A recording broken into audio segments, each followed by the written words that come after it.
بہترین عورت کے دو خاص اوصاف، بہترین عورت کے دو خاص اوصاف، اس سے پہلے کئی اوصاف بیان کیے گئے لیکن اور بھی دو خاص ہیں صفتیں، وہ اس سبق میں بیان کی جا رہی ہیں۔ دیکھیے، امید کہ آپ بغور سماعت فرمائیں گے۔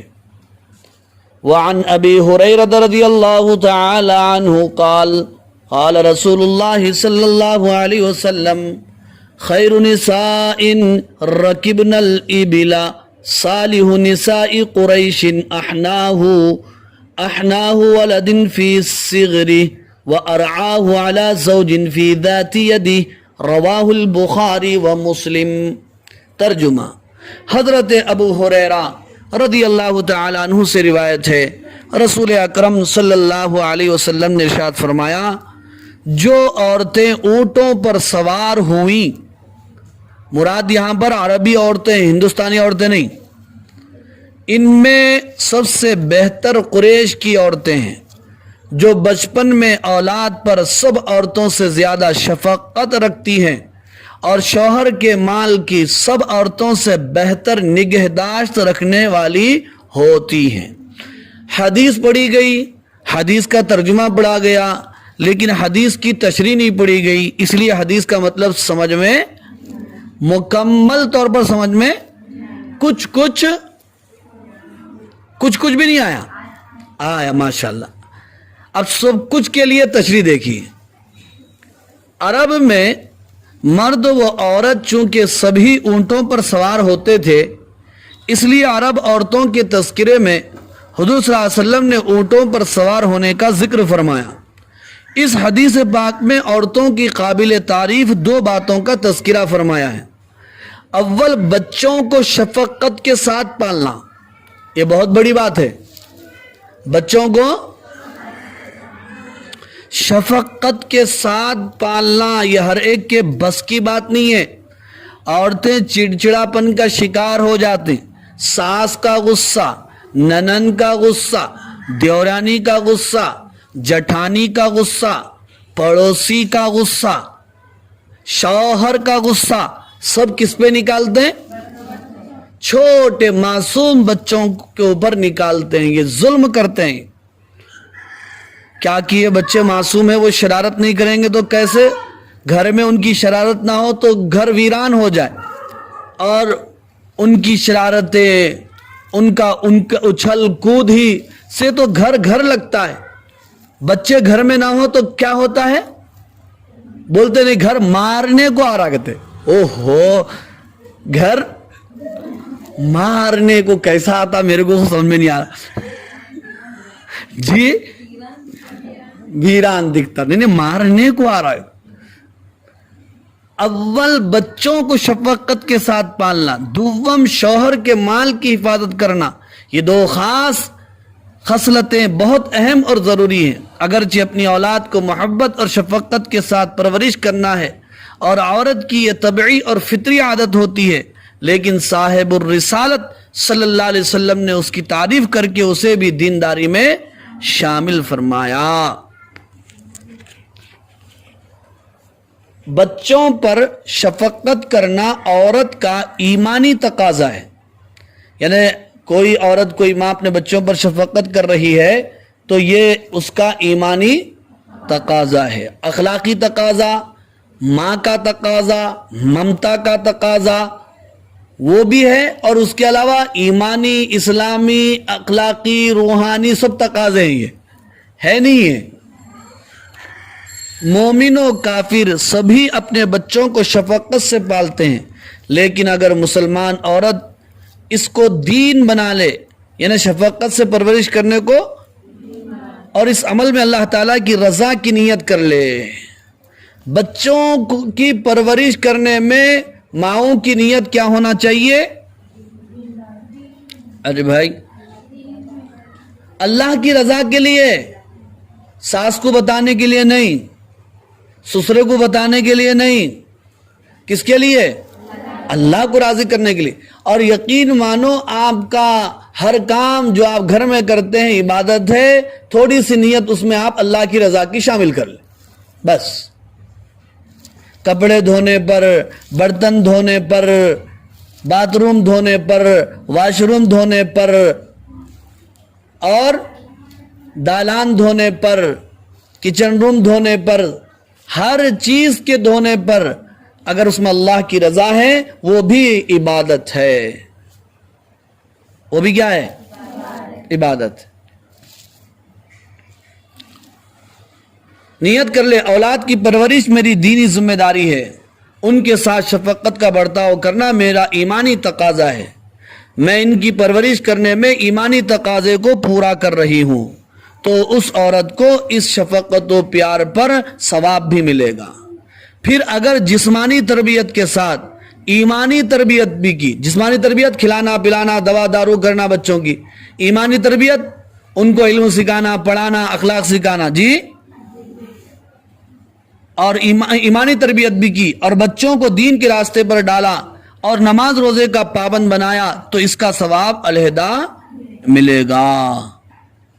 اس کے بعد یہ اولاد دینی ذہن رکھنے کی وجہ سے اپنی اولاد کو دین کی راہ پر لگائے گی. یعنی ہم اپنے بچوں کو دیندار بنائیں گے تو ہمارے بچے ان کے بچوں کو دیندار بنائیں گے. اب یہ جو چین چلے گی اور جو سلسلہ چلے گا اس میں ہمیں ثواب پہ جاریہ ہوگا نہیں ہوگا؟ ماشاءاللہ. تو اولاد کی دینداری کا ثواب بھی اس دادی اور پردادی نانی اور پرنانی کو ملے گا. ماشاءاللہ. صاحب کتاب زبردست کتاب لکھ دی نہیں؟ اب آپ میں سے کوئی نانی ہوں گے، پرنانی تو نہیں ہے، لیکن آج نہیں تو کل بنتے نہیں بنتے. ہاں،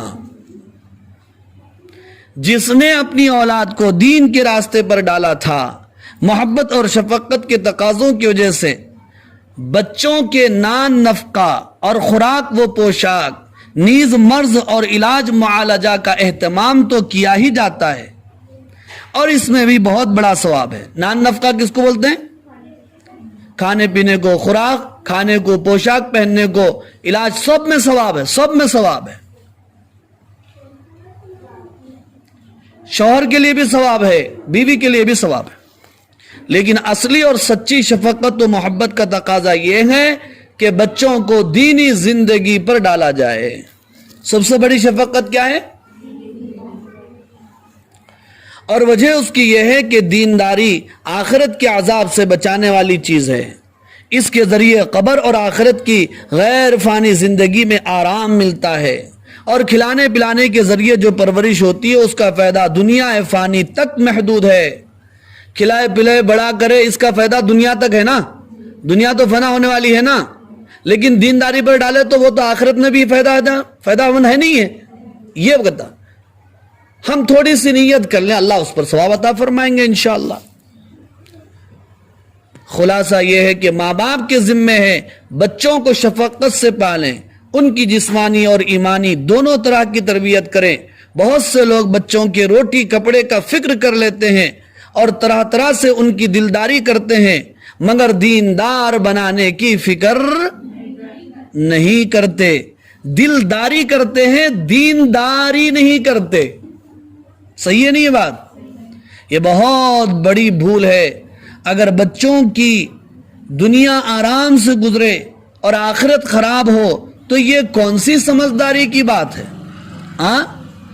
دینداری کرے، دلداری کرے، دینداری نہ کرے تو یہ کون سی سمجھداری کی بات ہے؟ اور وہ لوگ بھی قابل تنبیہ ہیں جو اولاد کو دیندار بنانے کے لیے تو ڈانٹتے ڈپٹتے رہتے ہیں، مگر پیسہ ہونے کے باوجود کنجوسی کے ساتھ ان کی ضروریات کا خیال نہیں رکھتے. ہاں، بعض لوگ دیندار تو بناتے ہیں لیکن بڑے کنجوس ہوتے، بچوں کو کھانے پینے صحیح نہیں دیتے. یہ بچوں پہ ظلم ہے. بات سمجھ رہے نہیں سمجھ رہے؟ ایسے کنجوس ماں باپ بھی دنیا میں رہتے نہیں رہتے؟ آپ لوگ نہیں بولتے ہے. اب میں لطیفے سنانا شروع کرو تو بہت بڑے لطیفے ہو جائیں گے، نہیں سناتا میں.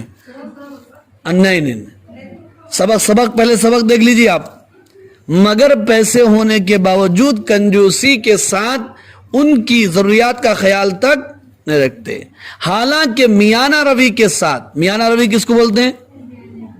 ہاں، درمیانی چال کے ساتھ اولاد پر مال خرچ کرنا بھی ثواب ہے۔ حدیث شریف میں جو یہ الفاظ ہیں احناہ علی ولد فی صغرہ، ان میں لفظ ولد نکیرہ ہے جس میں مطلق اولاد کا ذکر ہے۔ اگر لفظ ولدیہا ہوتا تو حدیث میں شفقت سے پالنے کی فضیلت صرف عورت کی اپنی اولاد تک محدود رہ جاتی۔ اپنی اولاد کے علاوہ دوسرے بچوں پر شفقت کرنے کی فضیلت بتانے کے لیے حدیث میں مطلقاً لفظ ولد لا کر اس طرف اشارہ فرمایا، جو بچہ بھی عورت کی پرورش میں آ جائے یا دوسری عورت کا اسے شفقت سے پالنا خیر و خوبی اور فضیلت اور ثواب کی بات ہے۔ اب دیکھو صاحب کتاب ایک نقطے کی بات بول رہے ہیں۔ حدیث کے الفاظ سے معلوم ہوتا صرف اپنے بچوں ہی کو شفقت سے پالنا، ان کو دیندار بتانا اس حدیث میں نہیں ہے، بلکہ دوسرے بچے بھی اگر ہماری پرورش میں آ جائے کسی وجہ سے، ہوتا نا کبھی، تو ان بچوں کی پرورش کرنا بھی اس حدیث میں شامل اور داخل ہے۔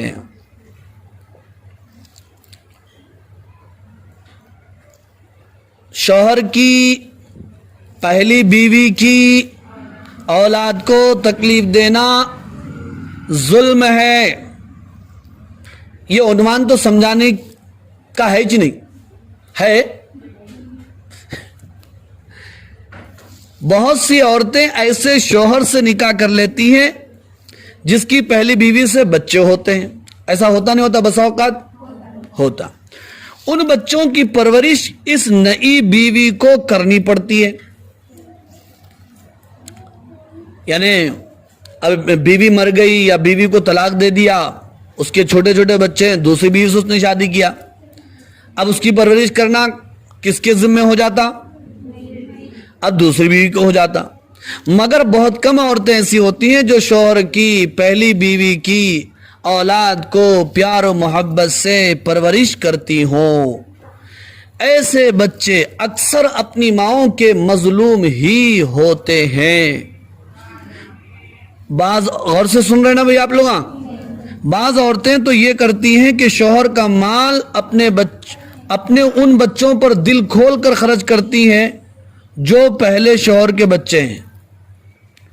بعض عورتیں تو یہ کرتی ہیں کہ شوہر کا مال اپنے ان بچوں پر دل کھول کر خرچ کرتی ہیں جو پہلے شوہر کے بچے ہیں، اور انہیں ساتھ لے کر نئے شوہر کے یہاں تشریف لائی ہیں، اور اس نئے شوہر کی اولاد کو جو دوسری بیوی سے ہے خرچ اخراجات کی تکلیف میں رکھتی ہیں۔ یہ جملے کا مطلب سمجھے آپ لوگ؟ یعنی ایک تو اپنے بچے ہیں جو پہلے شوہر سے لے کے آئے انہوں، اور دوسرے اپنے شوہر کے بچے ہیں جو ان کی پہلی بیوی کے ہیں، تو اپنے سوتیلے بچوں کو نہیں دیکھتے، اپنے خاص بچوں کو کیا کرتے ہیں؟ ہاں، اپنے پہلے شوہر کے بچے ہیں سمجھو، ان کو دیکھ رہے ہیں، اب یہ دوسرے شوہر کے بچوں کو نہیں دیکھتے۔ یہ بھی بہت غلط بات ہے نا جی، یہ بھی تو بچے ان کے تھے نا۔ حالانکہ یہ بچے اس مال سے اخراجات پورے کرنے کے زیادہ مستحق ہیں، کیونکہ یہ ان کے اپنے باپ کا مال ہے۔ یہ نئی عورت جو بچے ساتھ لائی ہے یہ تو اس نئے شوہر کی اولاد بھی نہیں، پہلے شوہر کی ہے نا بچے، ان پر خوب دھڑلے سے خرچ ہوا اور اس کی اصل اولاد تنگ رہے، یہ سراسر ظلم ہے۔ اپنے شوہر کے وہ بچے جو دوسری عورت سے ہوں، خواہ اس بیوی سے ہوں جو وفات پا چکی یا طلاق لے چکی، یا اس بیوی سے ہو جو اس وقت بھی اس کے نکاح میں موجود ہے، ان بچوں کو محبت و شفقت سے پالنا، ان کی خوراک و پوشاک کا خیال رکھنا اور ان کو دیندار بنانا بھی بہت بڑے ثواب کا کام ہے۔